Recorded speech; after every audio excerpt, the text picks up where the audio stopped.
about the various ways that the gospel is an offense. I know sometimes when people describe this, they describe it differently, but I think technically, of course, that phrase is mentioned in Galatians 5. I think it's verse 11, and Paul's talking about there that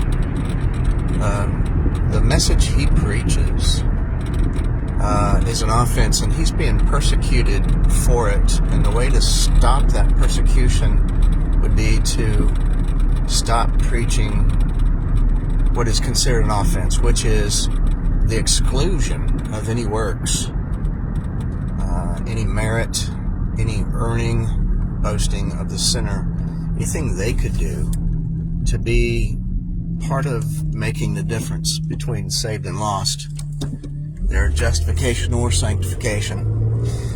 So, in that case, in Galatians, there was 3 things, and they were tied to the law.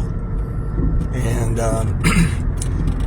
of course, it doesn't matter that it was primarily dealing with justification. These things can even creep in even more subtly through sanctification.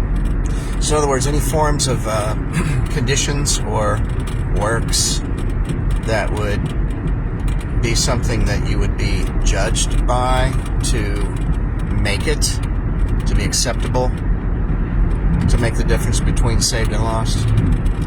That's the idea. So the offense cuts through that, says, nope, there's nothing, zero, that makes the difference besides the accomplished work of Christ, and evidence that you are one of those that Christ died for is that you believe that gospel, you believe that offensive message. So I was thinking about another aspect of the offense, sort of an extension out, but not really. It's sort of vitally connected. Is that idea of that we can't choose to say that our loved ones are saved when they believe a different gospel, or don't believe the gospel, or didn't believe the gospel, and so on. And so this is pretty offensive when you're witnessing to people, and say you're witnessing to somebody that's the same age as me, and they've seen a lot of their friends and loved ones already die as unbelievers. And as you start describing what this gospel is, it's going to exclude a lot of people they love and care for, like it does me. I have friends and loved ones that have passed away that did not believe the gospel, and I have ones that are alive that currently don't believe the gospel. And most people can't embrace that idea, like, I can't believe that you're saying that, my grandma or grandpa or aunt or parents or child, whatever, my hero, is not gonna make it because simply they believe something different than what the Bible says.